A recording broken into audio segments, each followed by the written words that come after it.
Hello dear students, how are you?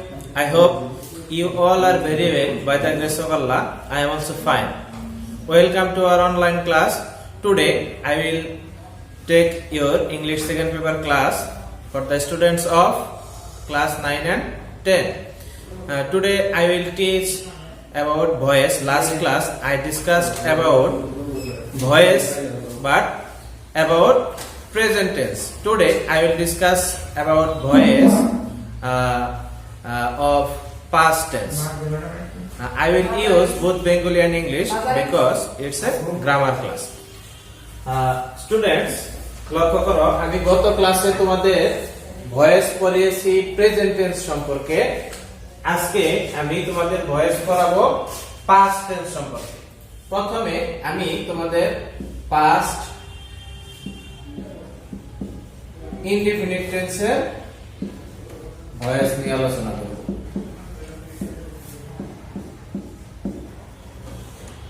Past indefinite. এখন আমি sentence লিখছি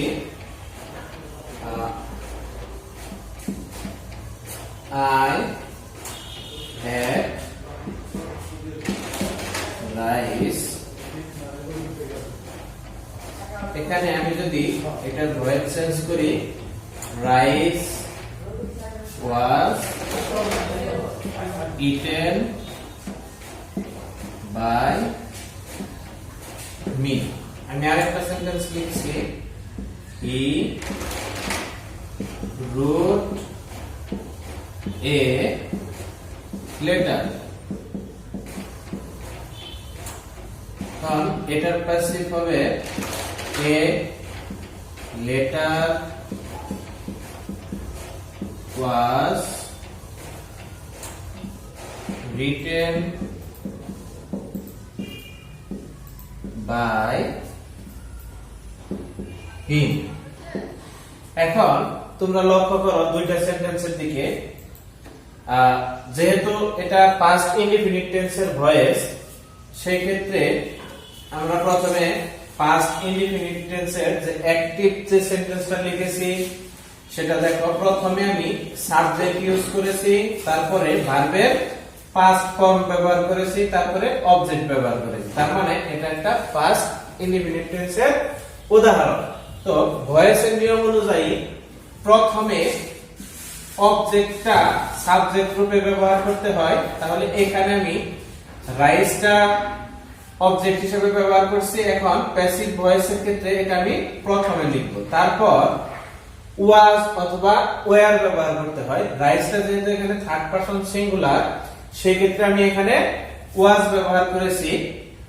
তারপরে সকল প্যাসিভ ভয়েসে মনে রাখবে, সকল প্যাসিভ ভয়েসে ভার্বের পাস্ট পার্টিসিপল ফর্ম হয়, পিভি এর পাস্ট পার্টিসিপল ফর্ম হয়। এখানে আমি অ্যাক্টিভে লিখছি এক, আর এখানে আমি প্যাসিভে লিখেছি ইটেন, অর্থাৎ ভার্বের পাস্ট পার্টিসিপল ফর্ম, অর্থাৎ ভার্বের 3 নম্বর রূপ।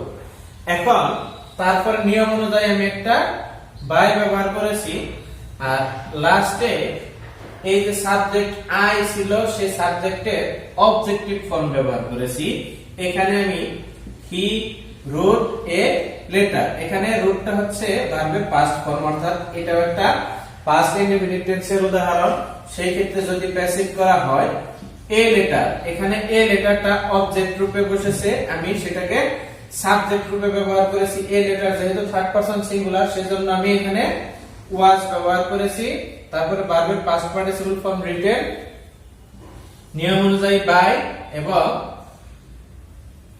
সাবজেক্টিভ অবজেক্টিভ ফর্ম অর্থাৎ হি থেকে আমি হিম ব্যবহার করেছি। এখন আমি যদি স্ট্রাকচারের কথা চিন্তা করি, দেখো আমি এখানে স্ট্রাকচার লিখছি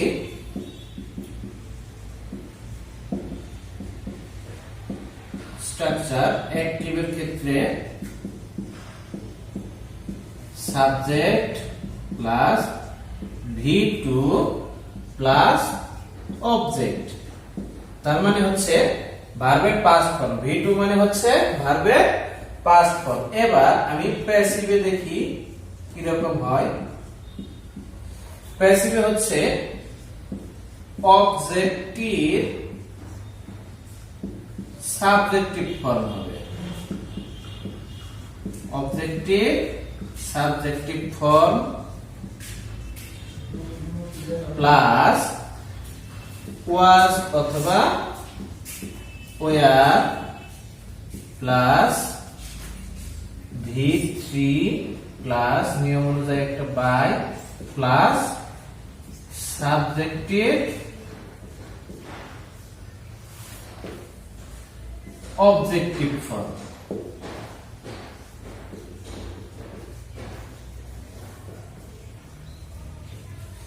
এবার দেখো আমি এখানে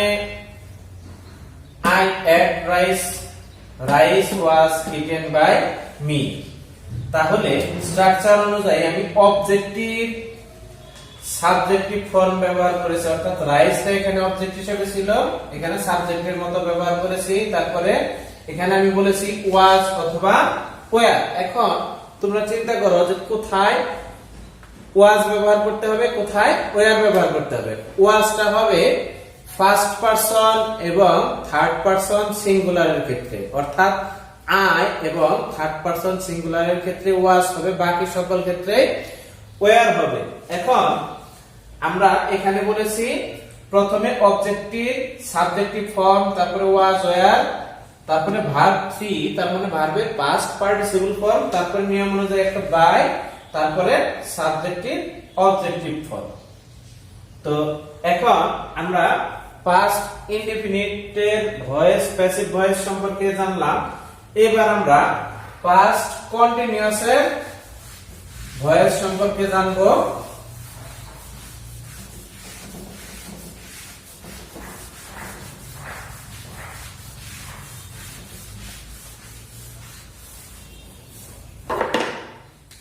দেখো পাস্ট কন্টিনিউয়াসে কিভাবে পরিবর্তিত হয়।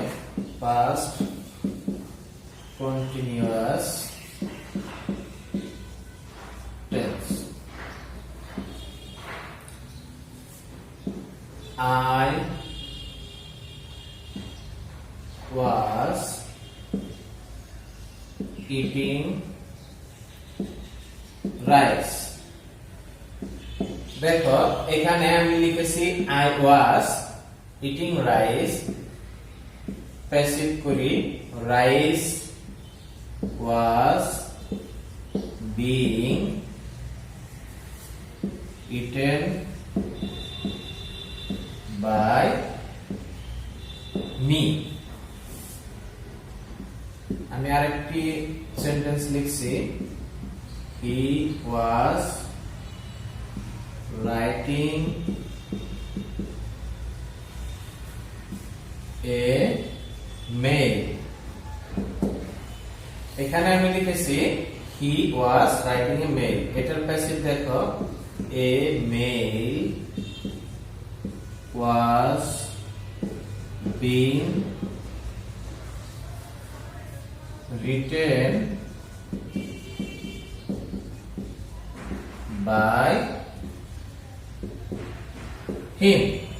এখন দেখো আমি এখানে পাস্ট কন্টিনিউয়াসের প্যাসিভ ভয়েস লিখেছি, সেই একই নিয়মে শুধু পরিবর্তন হয়েছে, এখানে নতুন করে বিং যুক্ত হয়েছে। তোমরা মনে রাখবে সকল কন্টিনিউয়াসে যখন আমরা প্যাসিভ করব তখন হেল্পিং ভার্বের পরে একটা বিং ব্যবহার করতে হবে।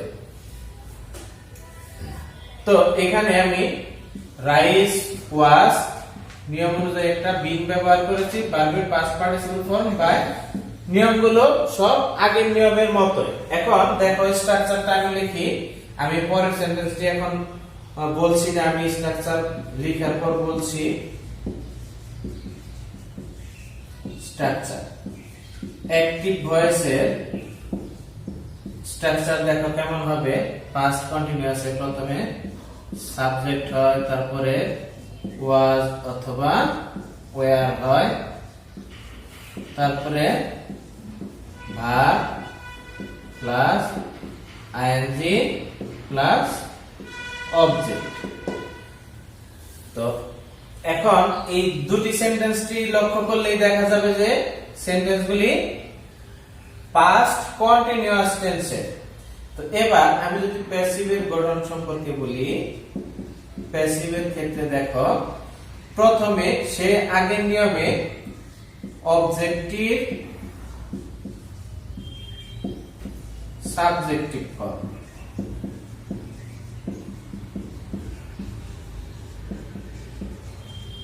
তারপরে ওয়াজ অথবা ওয়ার, তারপরে নিয়ম অনুযায়ী একটা বিং, তারপরে V3 প্লাস বাই, তারপর হচ্ছে subjective objective form.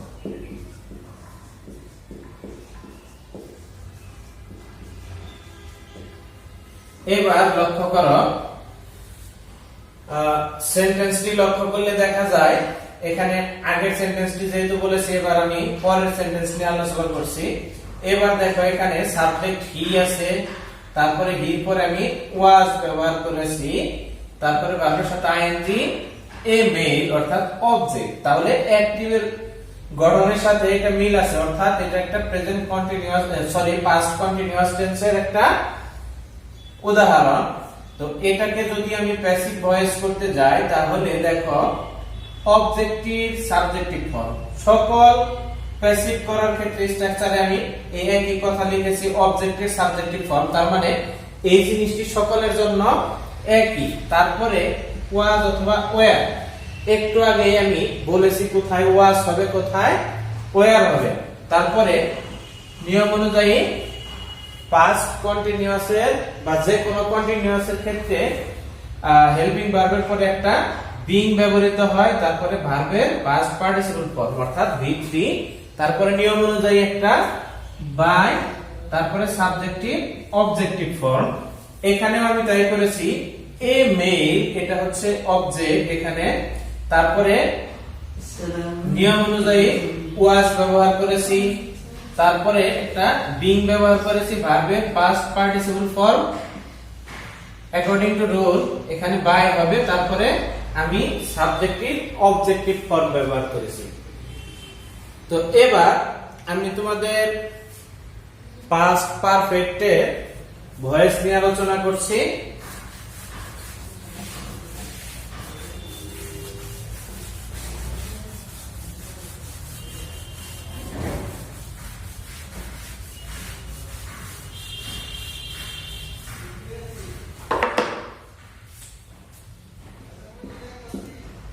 Past perfect,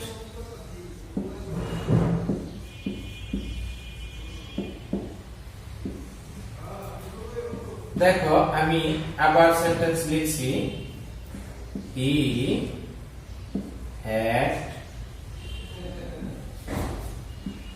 made a fence।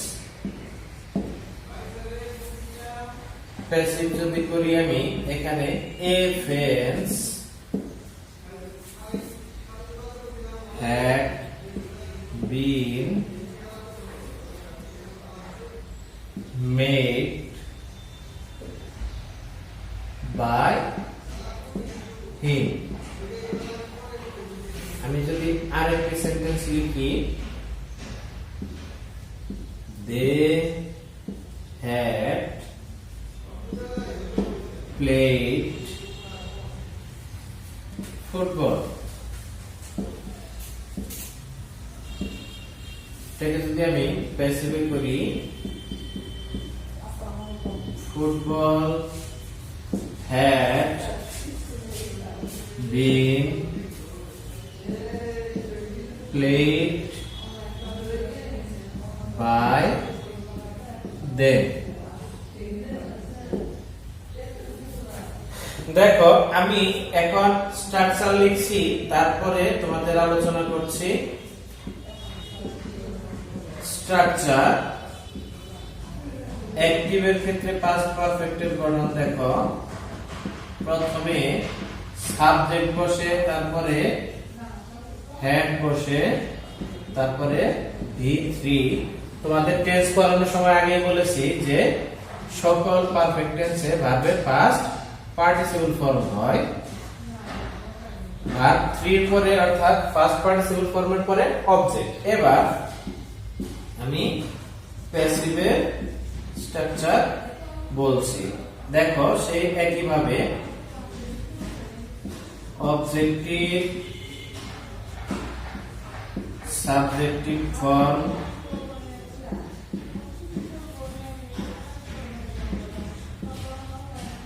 তারপরে হ্যাড, তারপরে একটা বিন যুক্ত হবে, তারপরে V3 হবে, তারপরে নিয়ম অনুযায়ী একটা বাই হবে, তারপর সাবজেক্টিভ,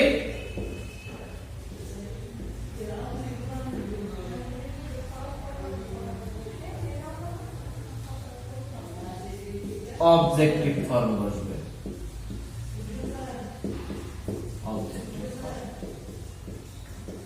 এবার লক্ষ্য করো, আমি এখানে দুটি উদাহরণ লিখেছি। এখানে লিখেছি he had made a friends. অ্যাক্টিভের যদি আমরা গঠনকে লক্ষ্য করি তাহলে এটা একটা পাস্ট পারফেক্ট টেন্সের উদাহরণ। এখানে আমি যদি প্যাসিভের কথা দেখি তাহলে এ ফ্রেন্ডস এটা এই সেন্টেন্সের অবজেক্ট ছিল, এখানে আমি সাবজেক্ট রূপে ব্যবহার করেছি। তারপর হ্যাড ব্যবহার করেছি কারণ এটা একটা পাস্ট পারফেক্ট টেন্সের উদাহরণ। তাহলে এখানে হ্যাড ব্যবহার করার পর নিয়ম অনুযায়ী পারফেক্টের প্যাসিভ ভয়েস করার সময় একটা বিন যুক্ত করতে হয়। এখানে আমি সেই বিনটা যুক্ত করেছি V3 অর্থাৎ ভার্বের পাস্ট পার্টিসিপল ফর্ম, তারপরে নিয়ম অনুযায়ী বাই, সাবজেক্টিভ অবজেক্টিভ ফর্ম, তার মানে হি থেকে এখানে হিম হয়েছে। এবার লক্ষ্য করো, আমি এখানে বলেছি দে হ্যাড প্লেড ফুটবল, তাহলে এটা একটা পাস্ট পারফেক্ট টেন্সের উদাহরণ। এখানে ফুটবলটা হচ্ছে অবজেক্ট, সেই অবজেক্টটাকে আমি সাবজেক্ট রূপে ব্যবহার করেছি। ফুটবল হ্যাড বিন প্লেড মানে ভার্বের পাস্ট পার্টিসিপল ফর্ম, নিয়ম অনুযায়ী একটা বাই ব্যবহার করেছি, সাবজেক্টিভ অবজেক্টিভ ফর্ম ব্যবহার করেছি, অর্থাৎ দে থেকে এখানে দেম হয়েছে। তো আমরা আজকে পাস্ট টেন্সের ভয়েস সম্পর্কে জানতে পারলাম। আমরা আগামী দিন ফিউচার টেন্সের ভয়েস সম্পর্কে জানতে পারবো। তো সে পর্যন্ত তোমরা ভালো থাকো, সুস্থ থাকো।